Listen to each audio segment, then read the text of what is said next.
Le livre d'Hénoch. Ou un Hénoch. Deuxième partie. Chapitres 60 à 88. Écrits intertestamentaires, un Hénoch.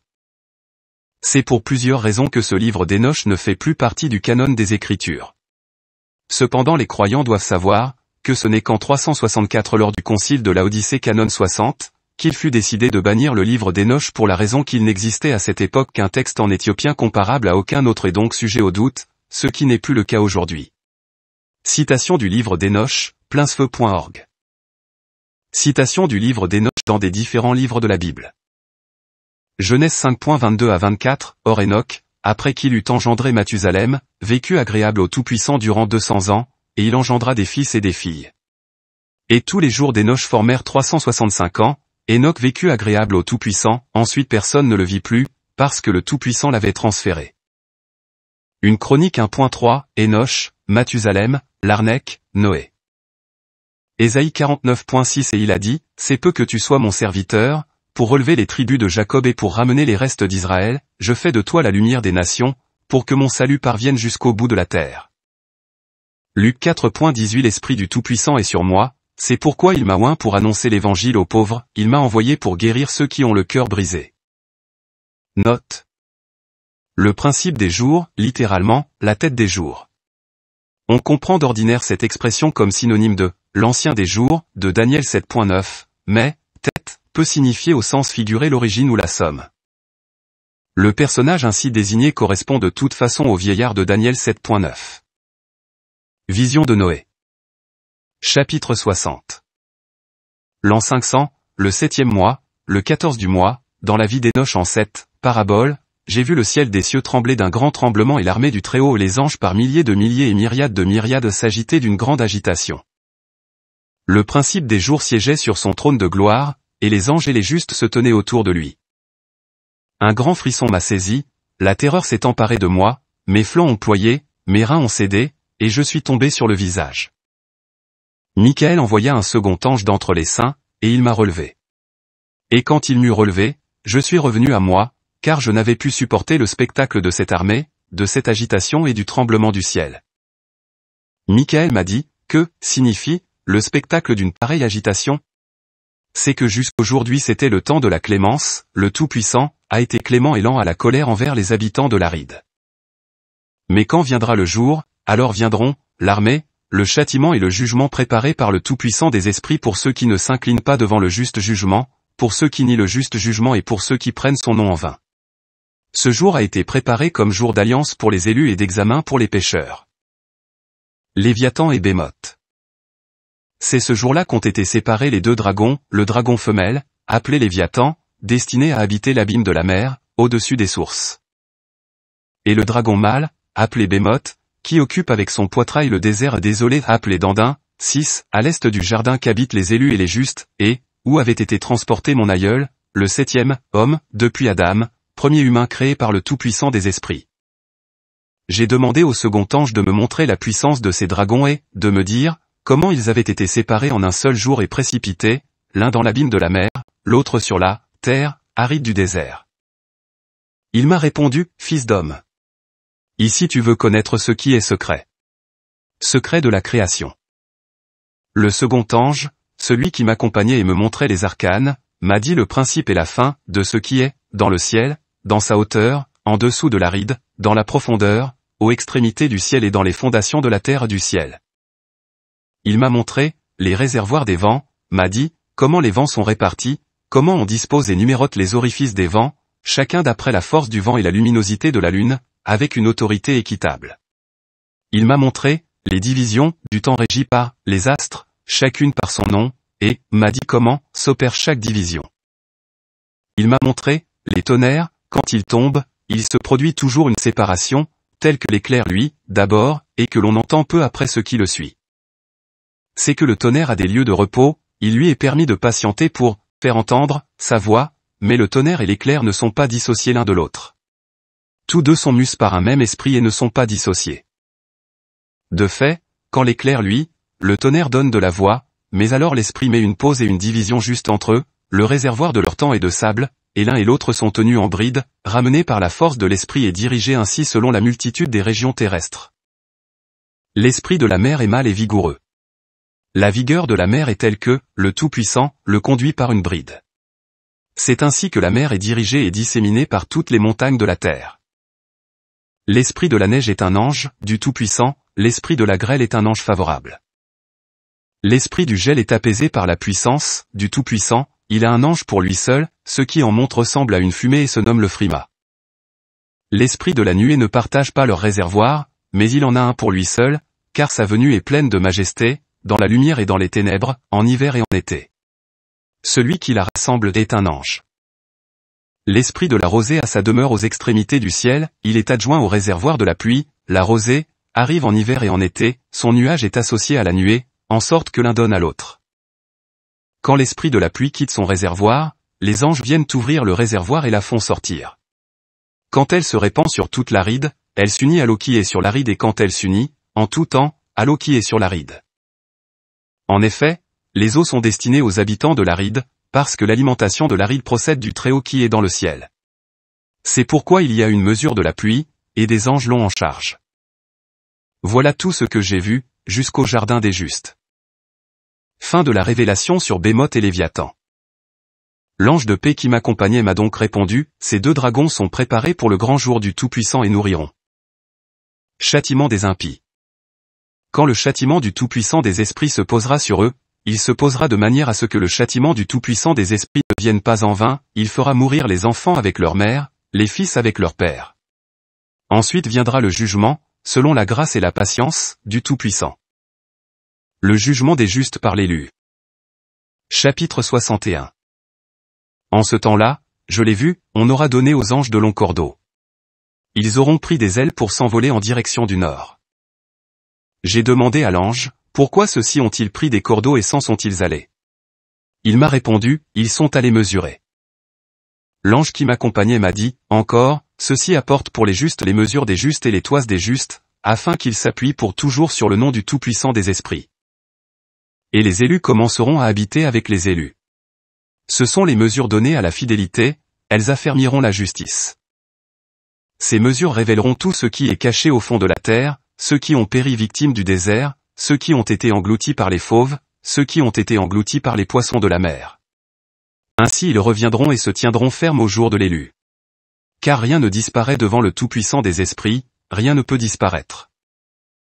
Ceux qui habitent la hauteur céleste ont tous reçu un ordre, un pouvoir, une seule voix et une seule lumière, pareil à du feu. Et de leurs premiers accents béniront cet élu. Ils l'exalteront et le glorifieront avec sagesse, rendu sage par la parole et par l'esprit de vie.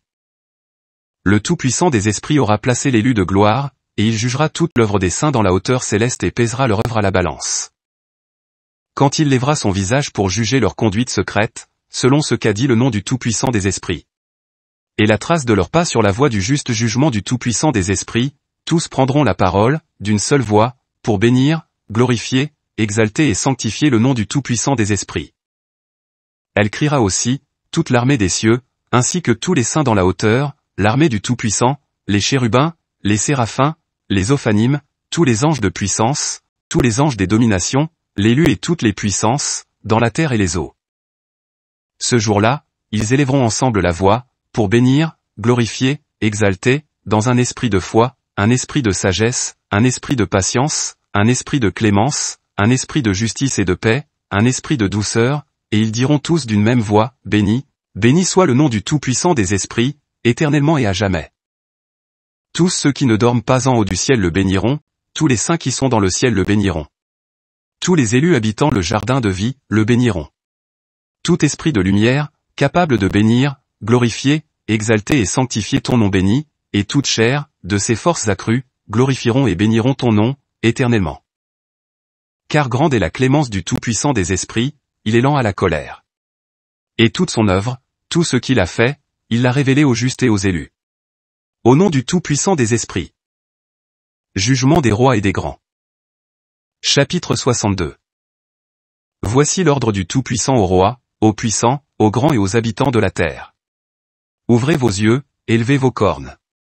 Pourrez-vous reconnaître l'élu? Le Tout-Puissant des esprits l'aura fait asseoir sur son trône glorieux, l'esprit de justice se sera répandu sur lui. Et la parole de sa bouche fera mourir tous les pécheurs, tous les méchants périront devant sa face. Ce jour-là, tous les rois se lèveront, ainsi que les puissants, les grands, les maîtres de la terre.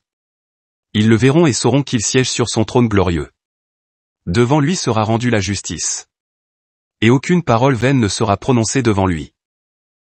Et il viendra sur eux une douleur comme, sur, une femme en travail, quand l'enfant se présente et quelle peine pour enfanter.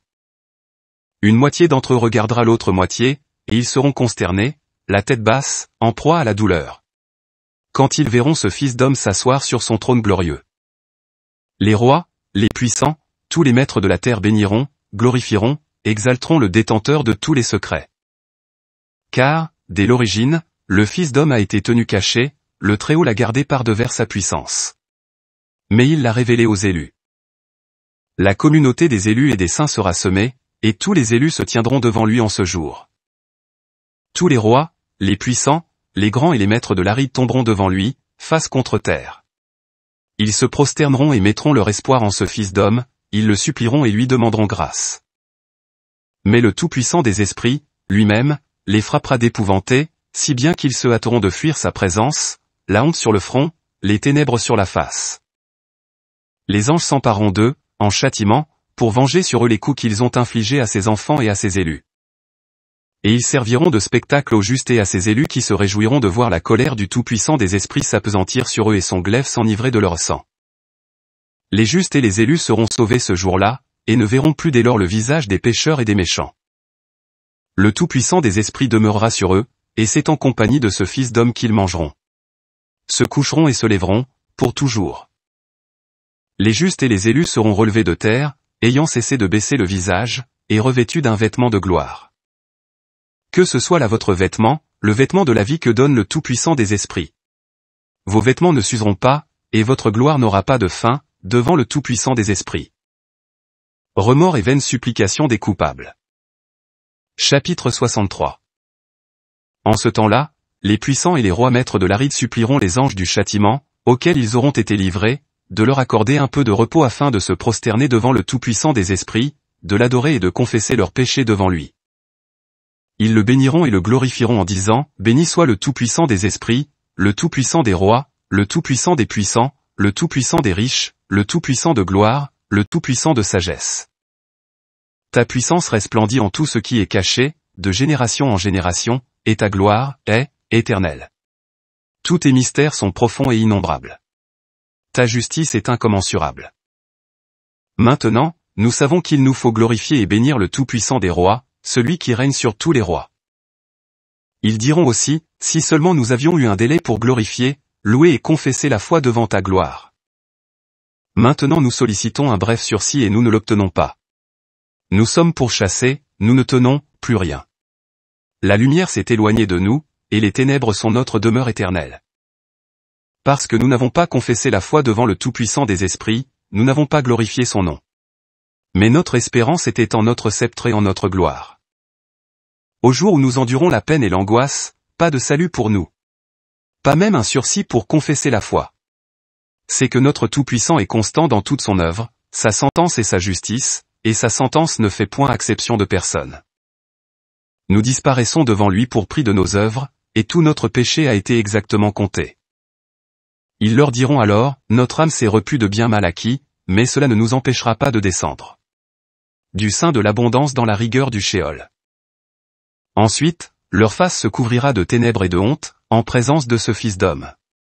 Ils fuiront devant sa face, et l'épée restera tendue au milieu d'eux. Ainsi parle le Tout-Puissant des esprits, voilà le décret et la sentence, portés, contre les puissants, les rois, les grands et les maîtres de l'Aride par devant le Tout-Puissant des esprits. Vision des anges déchus. Chapitre 64. J'ai vu en ce lieu d'autres figures cachées.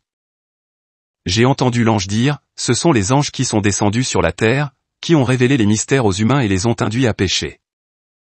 Révélation d'Enoch à Noé au temps du déluge, la cause du déluge. Chapitre 65. En ce temps-là, Noé vit que la terre avait chancelé et que sa destruction était proche. Il dirigea ses pas de là vers les extrémités de la terre et implora Enoch son aïeul. Noé dit d'une voix triste, « Écoute-moi, écoute-moi, écoute-moi, 3 fois. Il dit, à Énoch, raconte-moi ce qui se passe sur la terre pour qu'elle peine et vacille de la sorte. Ne vais-je pas moi aussi périr avec elle? Il y eut ensuite une grande agitation sur la terre, une voix se fit entendre du haut du ciel, et je suis tombé face contre terre. Énoch, mon aïeul, est venu se tenir auprès de moi et m'a dit, pourquoi es-tu venu m'implorer avec tant de tristesse et de larmes? Voici la décision prise par devant le Tout-Puissant au sujet des habitants de l'Aride, leur destruction doit avoir lieu, parce qu'ils ont connu tous les secrets des anges, toute la violence et toute la puissance des satans, le mystère des mystères, toute la puissance des sorciers, la puissance des sortilèges, la puissance de ceux qui fondent le métal de toute la terre. Ils ont appris, comment l'argent naît de la poussière de la terre et comment le métal fusible est produit sur la terre.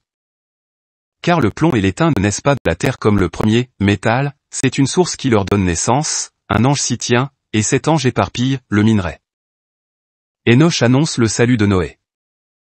Puis Énoch, mon aïeul, me prit par la main, me releva et me dit, va, car j'ai interrogé le Tout-Puissant des esprits sur cette agitation dont la terre est le théâtre. Et il m'a répondu, c'est à cause de leurs méfaits que leur condamnation s'est accomplie. Ils ne seront plus comptés devant moi, à cause des mois qu'ils ont cherché à connaître. La terre périra avec ses habitants. Quant à ceux-ci, ils ne trouveront jamais de refuge, car ils ont montré aux hommes les mystères, et ce sont eux les condamnés. Mais toi, mon fils, le Tout-Puissant des esprits sait que tu es vertueux et pur de cet opprobre venu des mystères. Il a maintenu ton nom parmi les saints et il te préservera parmi les habitants de l'Aride.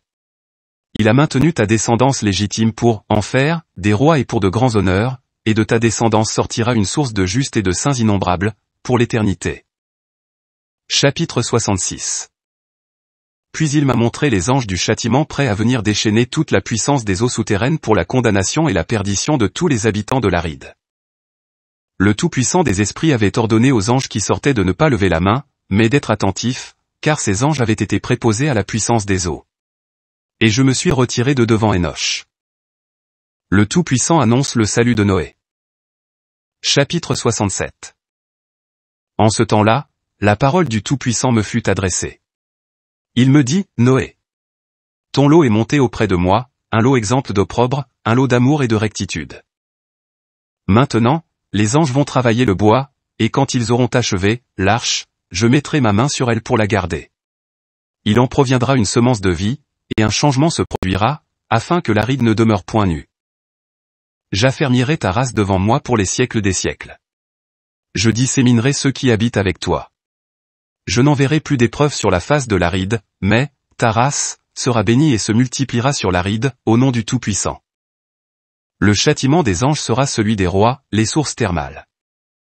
Il enfermera les anges qui ont montré le crime dans le gouffre ardent que m'avait fait voir auparavant mon aïeul Énoch, à l'ouest, auprès des montagnes d'or, d'argent, de fer, de métal fusible et d'étain.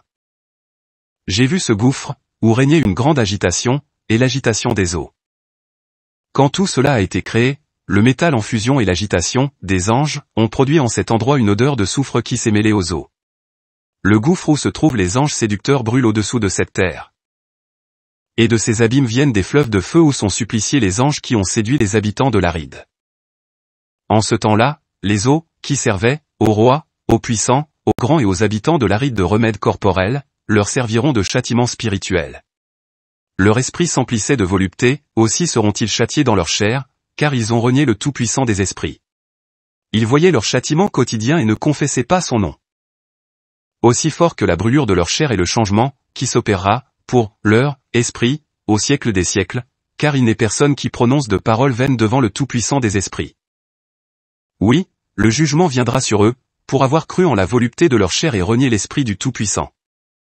En ce temps-là, ces eaux subissaient une transformation, quand les anges y étaient suppliciés, les sources devenaient brûlantes, et quand les anges remontaient, leurs eaux se refroidissaient. J'ai entendu Michaël proclamer, ce supplice des anges est un témoignage pour les rois et les puissants qui possèdent l'Aride.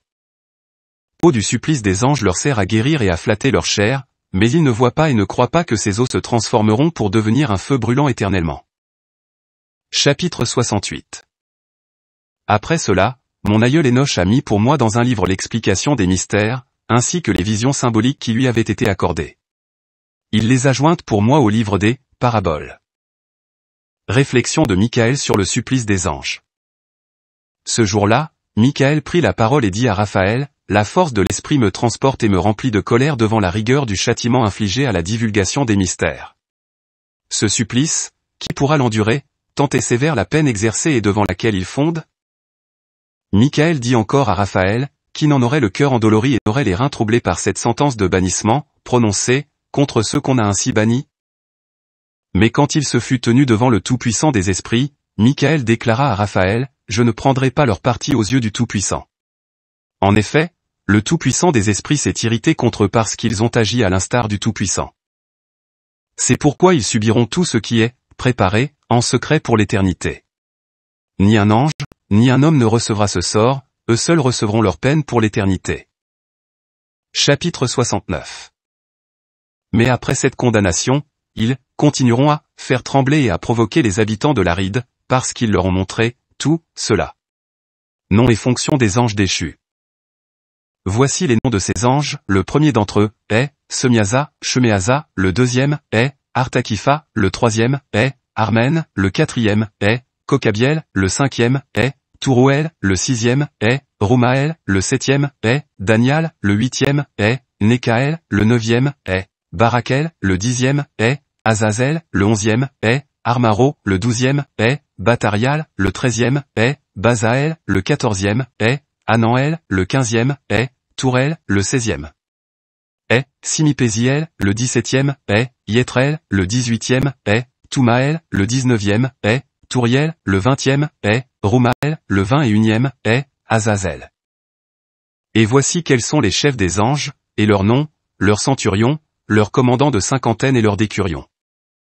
Le nom du premier est Yécon. C'est lui qui a séduit tous les êtres angéliques, il les a fait descendre sur l'Aride et les a séduits au moyen des filles des humains. Le nom du deuxième est Asbel. C'est lui qui a indiqué aux saints êtres angéliques le dessein funeste, il les a induits à souiller leur chair au contact des filles des humains. Le nom du troisième est Gadrel. C'est lui qui a fait voir aux humains tous les coups mortels, c'est lui qui a séduit et qui a montré aux humains le bouclier, la cuirasse, l'épée meurtrière et tous les instruments de mort. C'est de sa main que, tout cela, est venu chez les habitants de l'Aride, depuis lors et pour les siècles des siècles. Le nom du quatrième est Pénémoueux.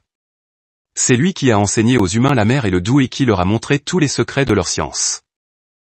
C'est lui qui a appris aux hommes à écrire avec de l'encre et du papyrus, et de ce fait, bien des hommes s'égarent, depuis toujours et à toujours, et jusqu'à ce jour. En effet, les hommes ne sont pas nés pour affirmer leur loyauté au moyen du calame et de l'encre.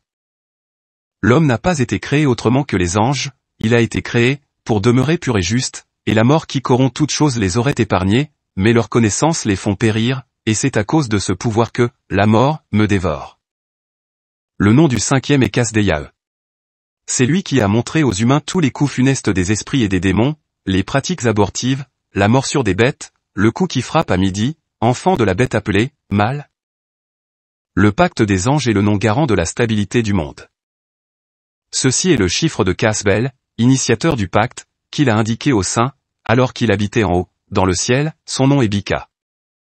C'est lui qui demandait à Michael de lui révéler le nom secret, afin que, les anges, le mentionnent dans le pacte pour que ce nom et ce pacte fassent trembler ceux qui ont enseigné aux hommes tous les mystères. Telle est la vertu de ce pacte, il est puissant et stable. Akae avait confié ce pacte à Michael. Voici les mystères de ce pacte, grâce à son pacte, est ferme, le ciel a été suspendu avant la création du monde et il est là éternellement. Grâce à ce pacte, la terre a été établie sur les eaux, et des recoins secrets des montagnes viennent des eaux plaisantes, depuis la création du monde, éternellement. Grâce à ce pacte, la mer a été créée, il a mis le sable pour lui, servir de fondement, en vue du temps de la colère, et elle ne le franchit pas, depuis la création du inonde, éternellement. Grâce à ce pacte, les abîmes ont été affermis, ils sont stables et ne bougent pas de place, d'éternité en éternité. Grâce à ce pacte, le soleil et la lune accomplissent leur course, sans transgresser leurs lois, depuis toujours. Grâce à ce pacte, les astres accomplissent leur course, il les appelle par leur nom, et ils lui répondent, d'éternité en éternité. Il en va de même pour l'eau, les souffles des vents, tous les esprits et leurs voix, dans toutes les compagnies d'esprits. C'est là que sont gardées la voix du tonnerre et la lueur de l'éclair. C'est là que sont gardés les réservoirs de la grêle, les réservoirs du gel, les réservoirs de la nuée, les réservoirs de la pluie et de la rosée. Tous ceux-là confessent la foi et rendent grâce devant le Tout-Puissant des esprits, ils, le, glorifient de toute leur force, et leur nourriture consiste en toutes sortes d'actions de grâce. Ils rendent grâce, glorifient et exaltent le nom du Tout-Puissant des esprits, pour les siècles des siècles. C'est pour eux que ce pacte a été fermement établi. Grâce à lui, ils sont maintenus, ainsi que toute leur voie, et leur course n'est pas déviée. Louange du Fils d'homme. Ils ont ressenti une grande joie, ils ont béni, glorifié, exalté, parce que le nom de ce Fils d'homme leur a été révélé. Il s'est assis sur son trône glorieux, et la somme du jugement a été donnée à ce Fils d'homme.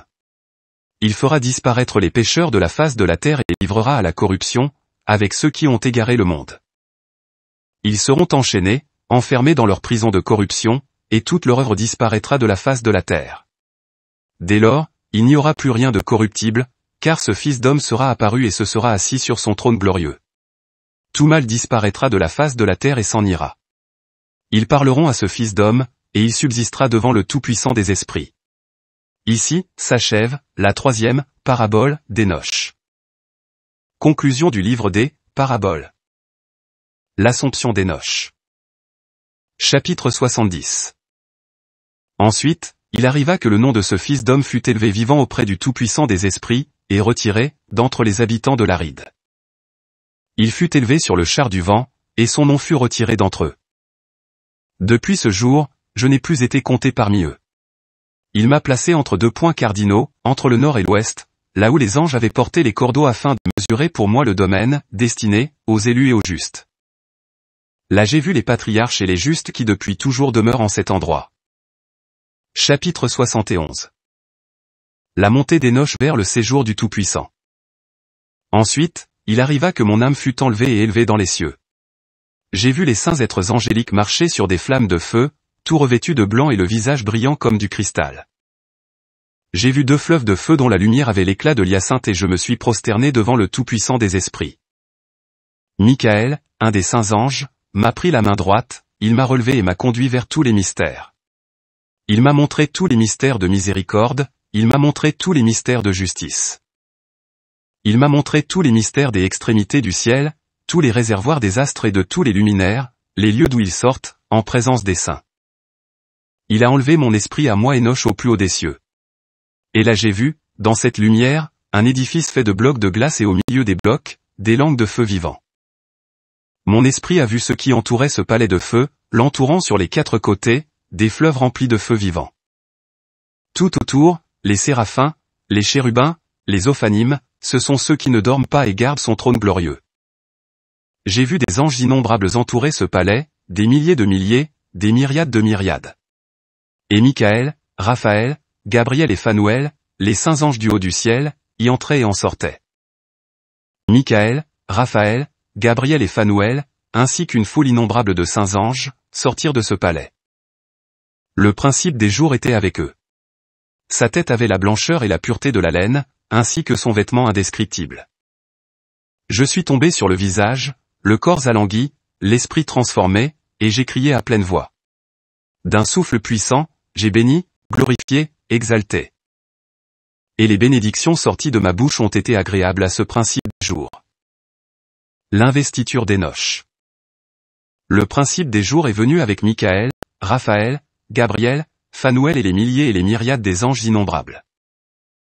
L'ange est venu vers moi, et m'a salué de la voix. Il m'a dit, tu es le Fils d'homme, toi qui es né pour revar selon la justice a demeuré sur toi, la justice du principe des jours ne te quittera pas. Il m'a dit, encore, il appellera pour toi la paix en son nom, pour le siècle à venir, car c'est d'ici que procède la paix depuis la création du monde, et ainsi tu l'auras pour toujours, pour les siècles des siècles. Chacun suivra ta voie, la justice ne te quittera jamais. C'est avec toi qu'ils auront leur demeure, c'est avec toi qu'ils auront leur lot, et ils ne se sépareront pas de toi, pour toujours, pour les siècles des siècles. Et ainsi, la longévité accompagnera ce Fils d'homme, la paix sera pour les justes, la rectitude sera pour les justes, au nom du Tout-Puissant des esprits, pour les siècles des siècles. Troisième section. Traité d'astronomie et de météorologie. Introduction. Chapitre 72. Traité de la révolution des luminaires célestes, décrit chacun selon sa catégorie, son pouvoir, son temps, son nom, son lieu de lever, c'est moi, que m'a montré le saint ange Uriel, mon compagnon et leur guide. Tout le traité les concernant est conforme à ce qu'il m'a montré et vaut, pour toutes les années du monde, perpétuellement, jusqu'à ce que s'accomplisse l'œuvre nouvelle qui doit durer éternellement. La loi du soleil. Voici la première loi des luminaires, celle qui concerne le luminaire soleil. Son lever est aux portes du ciel situées du côté de l'Orient, et son coucher aux portes occidentales du ciel. J'ai vu 6 portes là où le soleil se lève, et 6 portes là où le soleil se couche. La lune se lève et se couche par ces mêmes portes, ainsi que les guides des autres astres avec ceux qu'ils guident. Il y en a 6 à l'Orient et 6 à l'Occident, chacune derrière l'autre, en bon ordre. Plusieurs fenêtres sont ménagées, à droite et à gauche de ces portes. Le grand luminaire, appelé le soleil, se lève le premier. Son orbe est pareil à l'orbe du ciel, et il est tout rempli d'un feu qui éclaire et embrase. Un vent souffle sur le char où il monte. À son coucher, le soleil quitte le ciel à l'ouest et regagne l'Orient par le nord. Il est conduit de manière à revenir à sa porte pour briller, à nouveau, sur la face du ciel. C'est ainsi qu'il sort le premier mois par une grande porte qui est la 4e des 6 portes de l'Orient. Cette 4e porte par laquelle sort le soleil au premier mois est munie de 12 fenêtres ouvertes, d'où sort une flamme quand elle s'ouvre en leur temps. Quand le soleil se lève dans le ciel, il sort par cette 4e porte pour 30 matins, et c'est par la 4e porte occidentale qu'il descend, régulièrement. En ce temps-là, les jours allongent, et les nuits raccourcissent, durant 30 matins. À cette date, le jour est plus long que la nuit d'un 9e. Le jour compte exactement 10 parts, pour 8 parts à la nuit, exactement.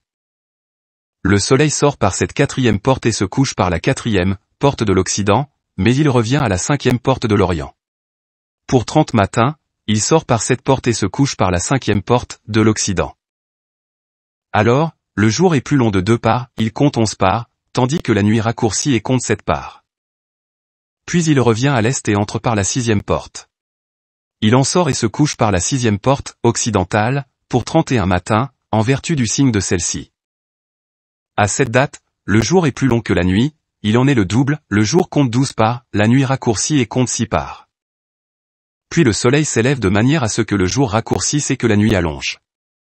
Il revient à l'est, entre par la 6e porte, il s'y lève et se couche pour 30 matins. Au bout des 30 matins, le jour a raccourci exactement d'une part, le jour compte 11 parts, et la nuit 7. Puis le soleil, après avoir quitté l'Occident par la 6e porte, regagne l'Orient et s'y lève par la 5e porte, pour 30 matins, et à l'Occident, il se couche aussi par la 5e porte. À cette date, le jour a raccourci de 2 parts, il compte 10 parts, et la nuit 8 parts. Le soleil sort par cette 5e porte et se couche par la 5e porte de l'Occident, mais il se lève par la 4e porte, en vertu des signes de celle-ci, pour 31 matins, et se couche à l'Occident.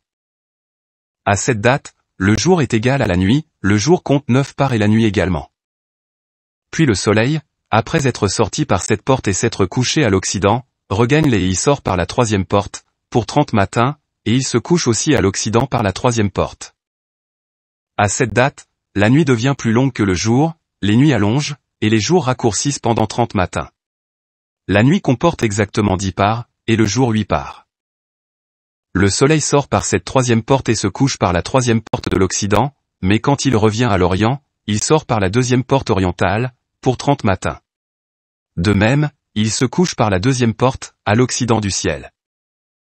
À cette date, la nuit compte 11 parts, et le jour 7 parts.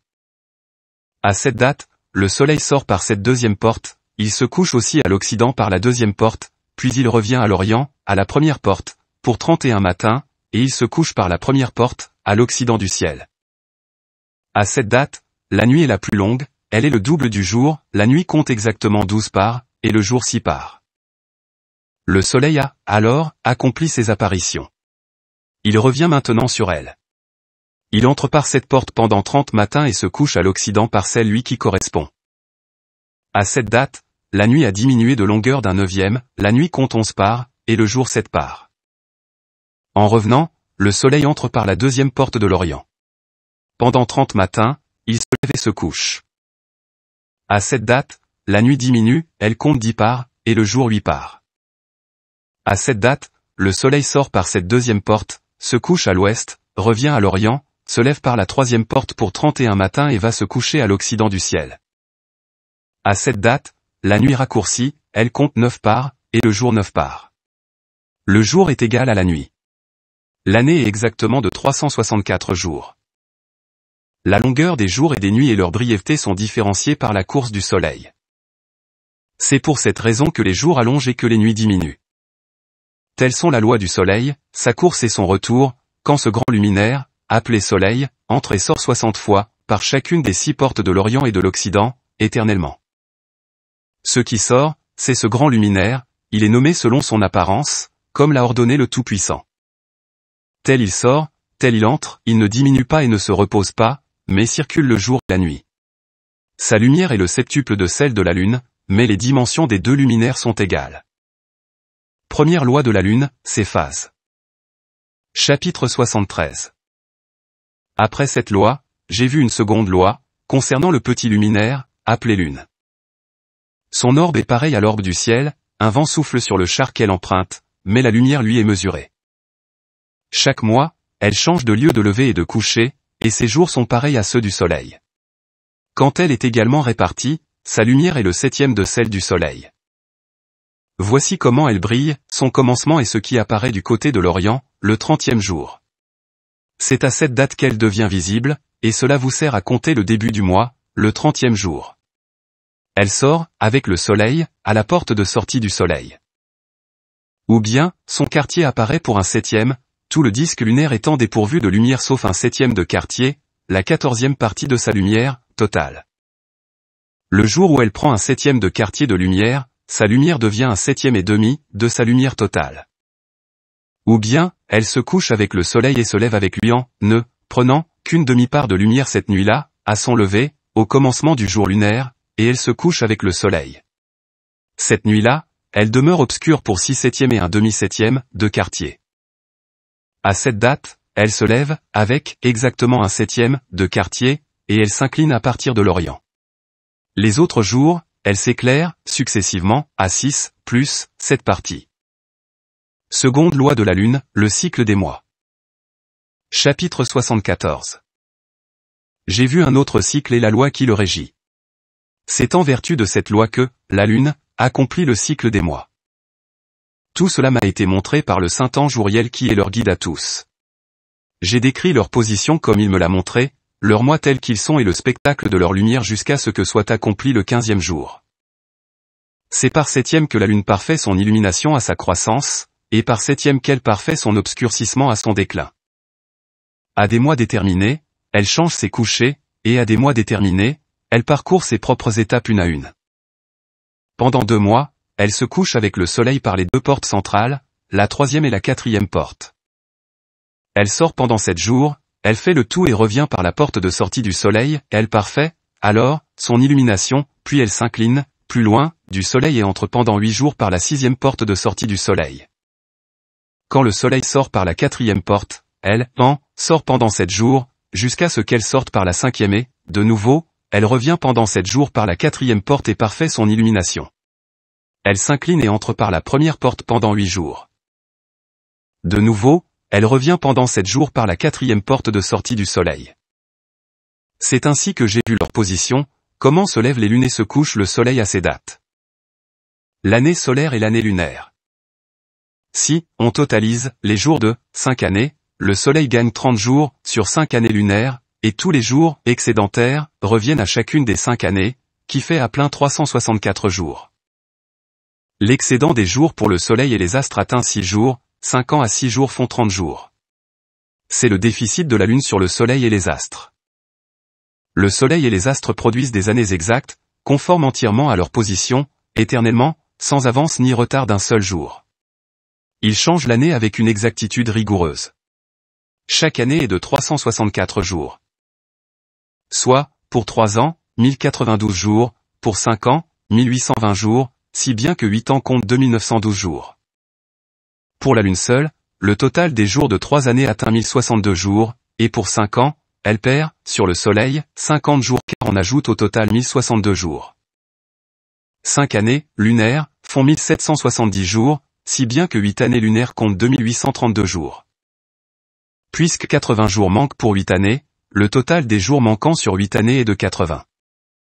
L'année s'accomplit régulièrement selon l'ordre cosmique, des astres, et la position du Soleil. Les astres se lèvent par les portes que, le Soleil, emprunte 30 jours pour se lever et se coucher. Les 4 jours intercalaires. Chapitre 75. Ceux qui dirigent les chefs de mille préposés à toute la création et à tous les astres, ainsi qu'aux 4 jours supplémentaires n'abandonnent pas leur activité, conformément au calendrier. Ils font, également, leur office ces 4 jours qu'on ne fait pas entrer, à tort, dans le calendrier. Et au sujet desquels les hommes s'égarent. En effet, ces luminaires s'emploient régulièrement à maintenir l'ordre cosmique, un à la première porte, un à la troisième porte du ciel, un à la quatrième porte et un à la sixième porte. L'ordre cosmique exact s'accomplit par chacune de ces 364 portes. Conclusion des lois du Soleil et de la Lune. Les signes, les temps, les années et les jours m'ont été montrés par Uriel, l'ange que le Tout-Puissant de gloire a préposé pour toujours à tous les luminaires célestes, dans le ciel et dans le monde, afin que le Soleil, la Lune, les astres et toutes les créatures servent tournant sur tous les chars célestes dominent à la face du ciel, soient visibles sur terre et soient les guides du jour et de la nuit. Les chars célestes. De même, Uriel m'a montré 12 portes ouvertes dans l'orbe du char dans le ciel. C'est par elles que sortent les rayons du soleil et qu'ils répandent la chaleur sur la terre, quand elles sont ouvertes, autant qu'ils leur sont fixés. Il en est aussi pour les vents et pour l'esprit de la rosée, quand les portes sont ouvertes dans le ciel aux extrémités d'eux. Quand sont ouvertes dans le ciel, aux extrémités de la terre, les 12 portes de sortie du soleil, de la lune, des astres et de tous les corps célestes, à l'orient et à l'occident. Il y a plusieurs fenêtres ouvertes, à droite et à gauche, et chaque fenêtre répand la chaleur en son temps, selon les portes que les astres empruntent pour sortir selon l'ordre qu'ils ont reçu, et pour se coucher selon leurs chiffres. J'ai vu les chars célestes parcourir le monde au-dessus de ces portes, c'est avec eux que les astres qui ne se couchent pas opèrent leur révolution. Il en est un plus grand que tous les autres, c'est lui qui fait le tour du monde entier.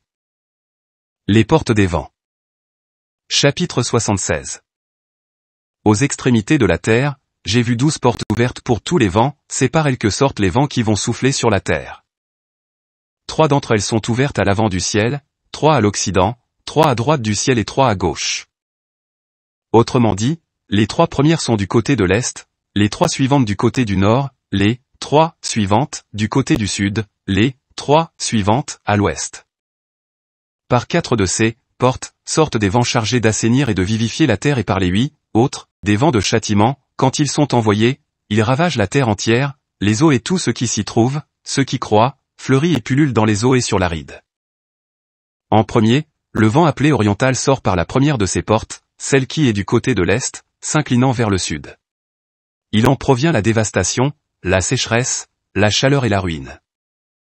Par la deuxième porte, celle du milieu, sort le vent des. Il en provient la pluie, la germination, le bien-être et la rosée. Par la troisième porte, sort le vent de nord-est, proche du vent du nord. Il en provient le froid et la sécheresse. Viennent, ensuite les vents du côté du sud, sortant par 3 portes. Par la première de ces portes, s'inclinant vers l'orient, sort en premier un vent de chaleur.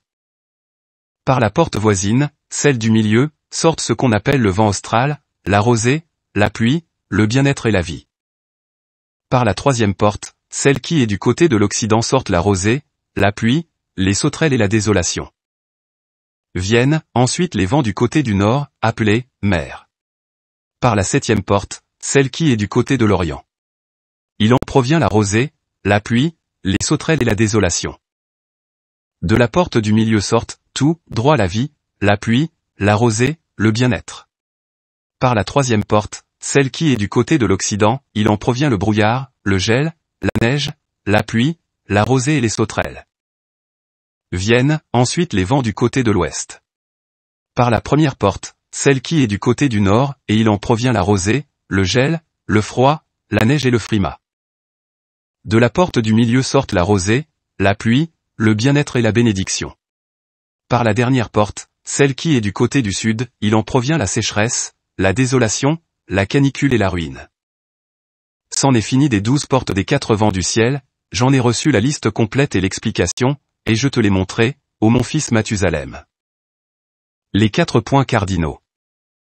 Chapitre 77. On appelle le premier point cardinal, Est, parce qu'il est le premier. On appelle le deuxième, Sud, parce que c'est là que réside le Très-Haut et que descend par prédilection celui qui est béni à jamais. L'autre, point cardinal, est appelé, couchant, parce que les astres du ciel y vont, là où se couche et là où entre tous les astres. C'est pourquoi on l'appelle, couchant. On appelle le nord, nord, parce que c'est là que se cachent, se rassemblent et tournent tous les vaisseaux du ciel pour aller vers le levant du ciel. Le levant, est appelé, levant, parce que c'est de là que se lèvent les corps célestes et aussi, orient, parce que c'est à partir de là qu'ils brillent. La terre se divise en 3 régions, une d'elles est un séjour pour les humains, une d'elles est réservée, à des déserts, aux mers, aux abîmes, aux bois, aux fleuves, aux ténèbres et aux brouillards, et la 3e région au paradis de justice. Les 7 montagnes, les 7 fleuves, les 7 îles. J'ai vu 7 hautes montagnes, plus hautes que toutes les montagnes terrestres. Sur elles descend la neige. Il en provient le gel. Et les jours, les temps et les années passent. J'ai vu 7 fleuves sur la terre, plus grands que tous les autres fleuves. L'un d'eux vient de l'Occident et déverse ses eaux dans la grande mer.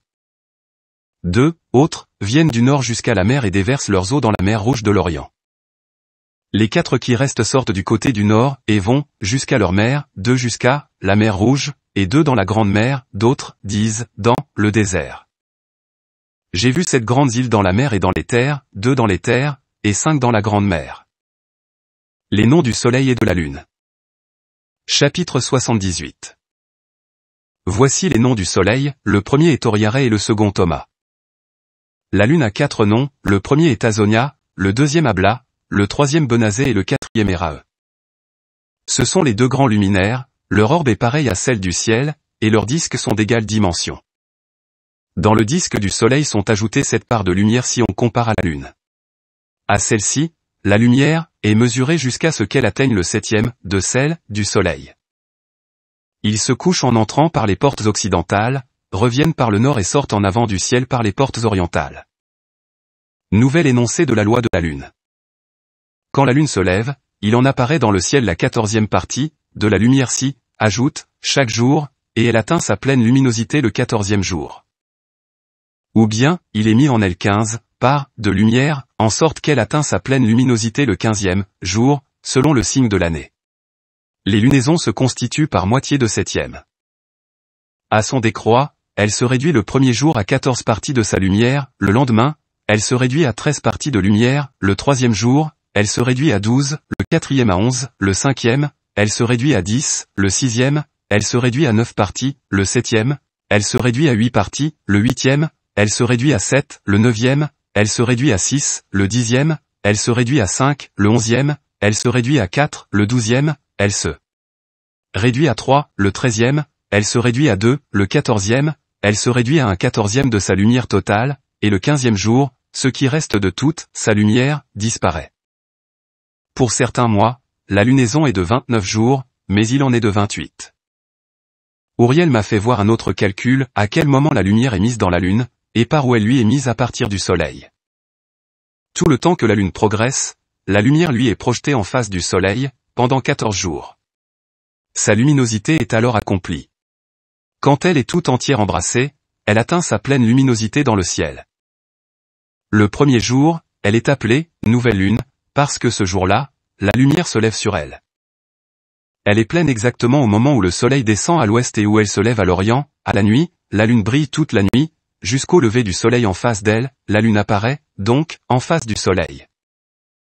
Par où la lumière arrive à la lune, par là elle se remet à décroître, jusqu'à ce que toute sa lumière disparaisse, que passent les jours du mois et que son disque reste vide, sans lumière. Durant 3 mois, elle accomplit son cycle, en 30 jours, en son temps et opérant son décroît. Durant 3 mois, elle l'accomplit en 29 jours, pendant lesquels elle opère son décroît dans le premier temps et par la première porte. Tout cela dure 177 jours. Au déclin de l'année, elle apparaît pendant 3 mois de 30 jours chacun, puis elle apparaît pendant 3 mois de 29 jours chacun. La nuit, son apparence est pendant 20 jours presque celle d'un homme, mais le jour, elle est comme le ciel, car elle n'a rien d'autre que sa lumière. Résumé des lois astrologiques. Chapitre 79. Et maintenant, mon fils, je t'ai tout montré. C'en est fini de la loi de tous les astres des cieux.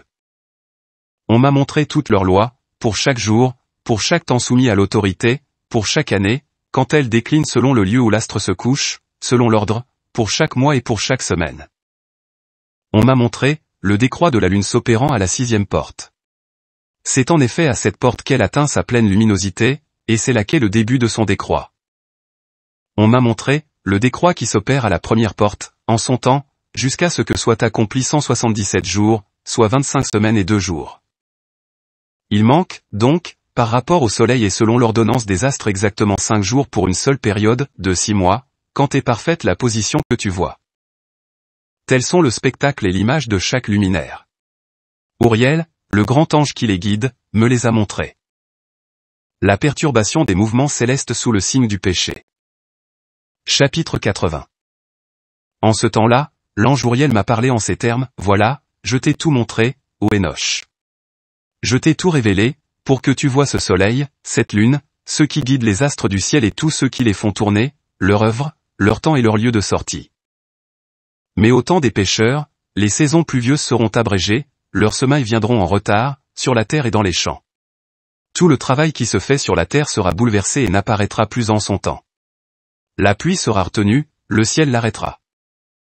En ce temps-là, le fruit de la terre viendra en retard, il ne germera pas en son temps, et le fruit des arbres sera retenu en son temps.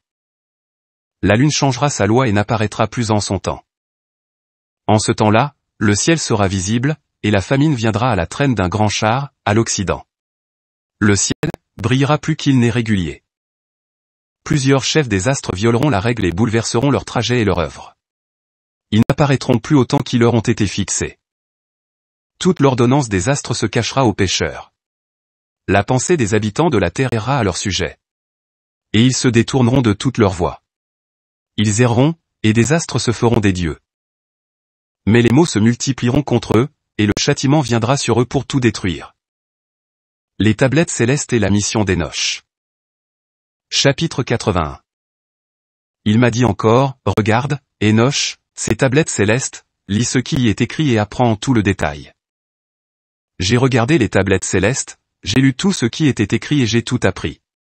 J'ai lu le livre de tous les actes des hommes, de tous les enfants de la chair, vivants, sur la terre, jusqu'à la génération finale.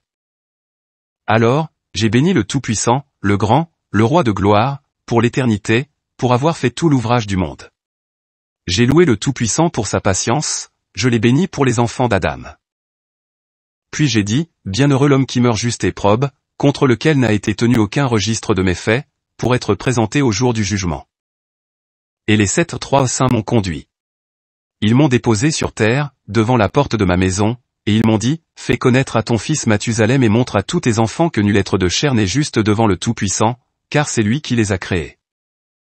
Pendant une année, nous te laisserons auprès de ton fils, jusqu'à nouvel ordre, afin que tu instruises tes enfants et écrives ton témoignage pour eux, pour tous tes enfants.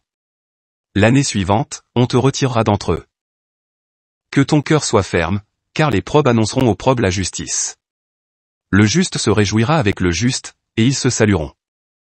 Le pécheur mourra avec le pécheur, et l'apostat sera englouti avec l'apostat, mais les artisans de la justice périront du fait des hommes et ils seront réunis, dans la mort, par l'œuvre des méchants. À ce moment, les saints ont cessé de me parler, et je suis rentré dans ma famille en bénissant le Tout-Puissant du monde. Instruction d'Enoch à Mathusalem, le calendrier et les guides des saisons. Chapitre 82. Maintenant, ô mon fils Mathusalem, je te dis toutes ces choses et je les écris pour toi. Je t'ai tout révélé et je t'ai donné les livres qui les contiennent toutes. Garde, mon fils, ce qu'a écrit la main de ton père, pour le donner à la génération finale. Je t'ai donné la science, ainsi qu'à tes enfants, et à ceux qui deviendront pour toi des enfants, pour qu'ils donnent aux leurs, pour des générations, cette science supérieure à leur entendement. Ceux qui comprendront ne s'endormiront pas, mais ils prêteront l'oreille à l'enseignement de cette science plus douce pour eux que des mets délicieux à manger. Bienheureux tous les justes qui marchent dans le sentier de la justice et ne pêchent pas comme les pécheurs dans le compte de tous leurs jours. C'est conformément à cela que le soleil chemine dans le ciel, entrant et sortant par des portes pendant 30 jours, ainsi que les chefs de 1000 de l'ordre des astres et les 4 chefs supplémentaires qui distinguent les 4 saisons dont ils sont les guides et entrent avec eux aux 4 jours. C'est au sujet de ces derniers que les hommes s'égarent en ne les comptant pas dans le calendrier de l'année, parce qu'ils se trompent à leur sujet et ne les connaissent pas exactement. En effet, ils appartiennent au calendrier de l'année et sont véritablement assignés pour l'éternité, un à la première porte, un à la troisième porte, un à la quatrième et un à la sixième. L'année est complète en 364 jours. Cette parole est véridique, et exacte le chiffre indiqué, car pour ce qui est des luminaires, des mois, des fêtes, des hivers et des jours, Uriel m'a montré et inspiré ce que lui a ordonné le Tout-Puissant de toute la création au sujet de l'armée du ciel.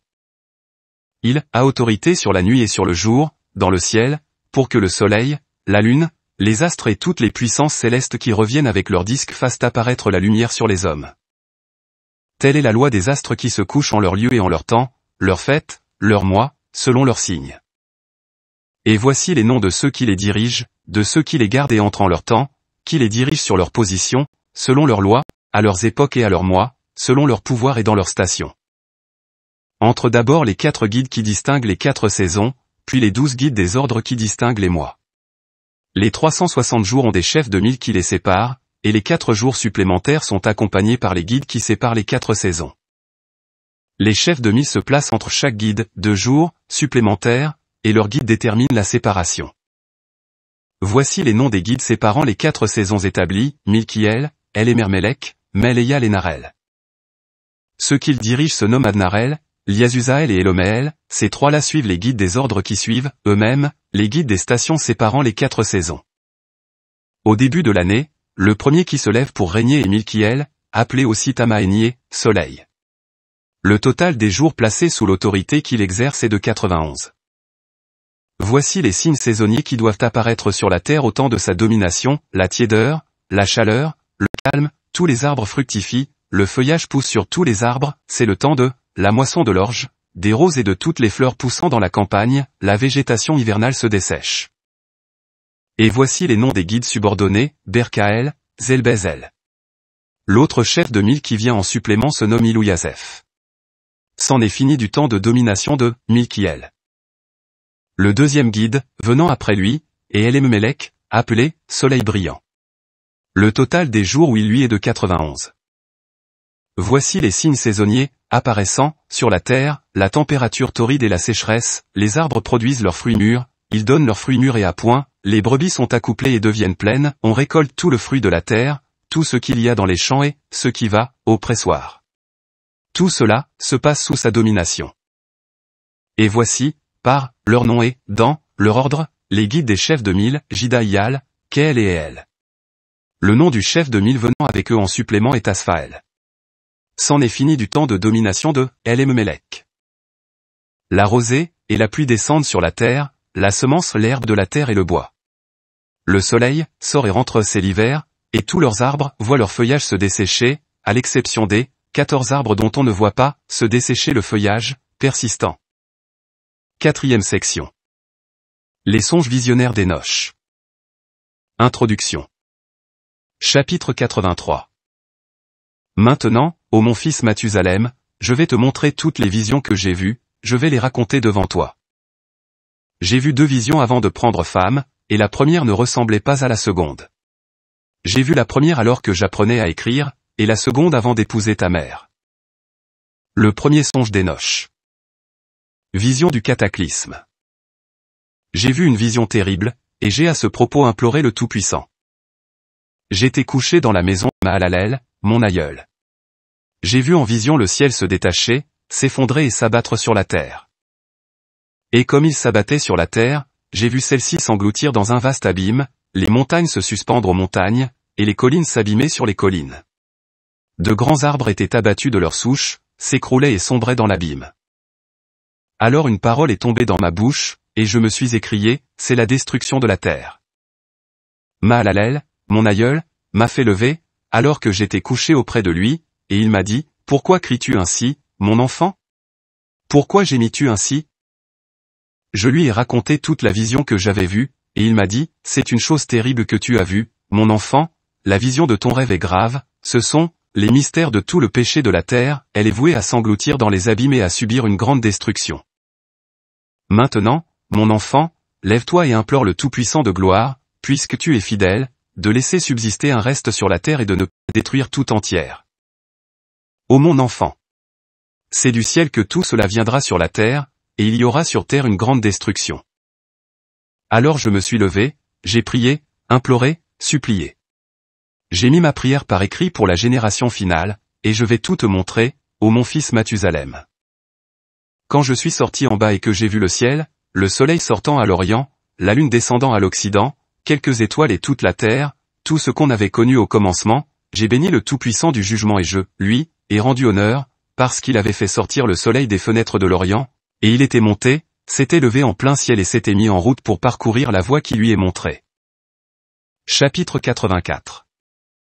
J'ai élevé mes mains comme il convient et j'ai béni le Saint, le Grand, en parlant avec le souffle de ma bouche et la langue de chair créée par le Tout-Puissant pour que les enfants de la chair puissent parler, le Tout-Puissant leur a donné le souffle, la langue et la bouche pour qu'ils puissent parler. La prière d'Hénoch. J'ai dit, béni sois-tu, ô Tout-Puissant, Roi, grand et fort dans ta grandeur, Roi des rois et créateur de l'univers. Ta divinité, ta royauté, ta grandeur demeure à toujours et au siècle des siècles, et ta souveraineté est, de tous les âges. Tous les cieux sont ton trône éternel, la terre est ton marchepied pour toujours et au siècle des siècles. Car c'est toi qui as créé, c'est toi qui règnes sur toutes choses. Aucune œuvre ne t'est pénible, pas une seule. La sagesse ne te quitte pas, elle ne s'éloigne pas de son trône, ton trône, ni de ta face. C'est toi qui connais, vois et entends tout, rien ne t'est caché, car tu vois tout. Maintenant, les anges de tes cieux font le mal, et la chair des hommes subira ta colère, jusqu'au grand jour du jugement. Maintenant, ô Tout-Puissant, Créateur et grand Roi, je t'implore, je te prie d'exaucer ma prière, de me laisser sur terre une postérité, de ne pas anéantir toute la chair des hommes et de ne pas dépeupler la terre, pour une destruction éternelle. Maintenant donc, Tout-Puissant, fais disparaître de la terre la chair qui t'a irrité, mais fais de la chair de justice et de rectitude une plante dont la semence soit éternelle, et ne détourne pas ta face de la prière de ton serviteur, Tout-Puissant. Le second songe d'Hénoch, l'Apocalypse au bestiaire. D'Adam à la chute des anges. Chapitre 85. Plus tard, j'ai eu en rêve une autre vision. Je vais te montrer tout ce que j'ai rêvé, mon enfant. Et Hénoch éleva la voix, pour dire à son fils Mathusalem, je te parle, mon enfant. Écoute ma parole et prête l'oreille au songe visionnaire de ton père. Avant d'épouser Edna, ta mère, j'ai vu une vision dans mon lit. La voici, un taureau sorti de la terre, et ce taureau était blanc. Après lui sortit une génisse, et avec celle-ci deux veaux, dont l'un était noir et l'autre roux. Le veau noir frappa le roux et le poursuivit sur la terre, et dès lors je ne pus voir le veau roux. Le veau noir grandit, avec lui vint une génisse, et je vis sortir de lui des bovins en grand nombre qui lui ressemblaient et le suivaient. La première femelle quitta le premier taureau à la recherche du veau roux. Elle ne le trouva pas, poussa sur lui de grands gémissements et le chercha. Et cela, je l'ai vu, jusqu'à ce que le premier taureau vînt la calmer. Dès lors, elle ne cria plus. Puis elle mit au monde un autre taureau blanc et après lui, beaucoup de génisses et de taureaux noirs. J'ai vu en dormant le taureau blanc grandir lui aussi, il devint un grand taureau blanc, et de lui sortir beaucoup de bêtes blanches à sa ressemblance. Celles-ci se mirent à donner naissance à de nombreuses bêtes blanches leur ressemblant et se suivant l'une l'autre. La chute et le châtiment des anges. Chapitre 86. J'ai vu autre chose de mes yeux, tout en dormant. J'ai vu le ciel en haut, et voici qu'un astre tomba du ciel. Il se dressait, brouté et paissé au milieu des taureaux. J'ai vu alors de grands taureaux noirs changer tous de parc, de pâturage et de génisses et se mettre à vivre se lamenter les uns avec les autres. De nouveau, en vision, j'ai vu et contemplé le ciel, plusieurs astres étaient descendus, précipités du ciel au même endroit que le premier. Ils se tenaient au milieu des bovins et broutaient avec eux. Je les ai observés, et voici ce que j'ai vu, tous sortir leurs membres comme des chevaux et se mirent à saillir les génisses. Toutes, elles devinrent pleines et mirent au monde des éléphants, des chameaux et des ânes. Tous les taureaux en furent effrayés et terrifiés. Les éléphants, les chameaux et les ânes, commencèrent à mordre de leurs dents, à dévorer et à frapper de leurs cornes. Ils commencèrent donc à dévorer les taureaux, et voici que tous les enfants de la terre commencèrent à frémir, à trembler et à fuir devant eux. Chapitre 87. Je les ai encore vus commencer à se frapper entre eux, à se dévorer entre eux, et la terre se mit à crier. J'ai de nouveau levé mes yeux vers le ciel, et voici ce que j'ai vu en vision, des êtres blancs, d'apparence humaine, sortir du ciel. Il en sortit 4 de ce lieu, et 3 autres, avec eux. Les 3 êtres sortis en dernier me prirent par la main, me retirèrent de la génération terrestre, me firent monter sur un lieu élevé et me montrèrent une haute tour s'élevant de la terre. Auprès d'elle, toutes les montagnes étaient basses. On me dit, reste ici, jusqu'à ce que tu vois tout ce qui arrivera aux éléphants, aux chameaux et aux ânes, ainsi qu'aux astres et à tous les taureaux. Chapitre 88. J'ai vu l'un des 4 qui était sorti en premier saisir le premier astre tombé du ciel, lui lier les mains et les pieds et le précipiter dans un abîme. Cet abîme était étroit et profond, âpre et ténébreux. L'un d'eux tira une épée, la donna aux éléphants, aux chameaux et aux ânes, qui commencèrent à se frapper les uns les autres, et toute la terre en fut ébranlée. Et tandis que je regardais, dans ma vision, voici que l'un des 4 anges, descendu jeta des pierres du haut du ciel et rassembla et saisit tous les grands astres dont le membre était pareil à celui des chevaux. Il les lia tous par les mains et par les pieds et les jeta dans une anfractuosité de la terre.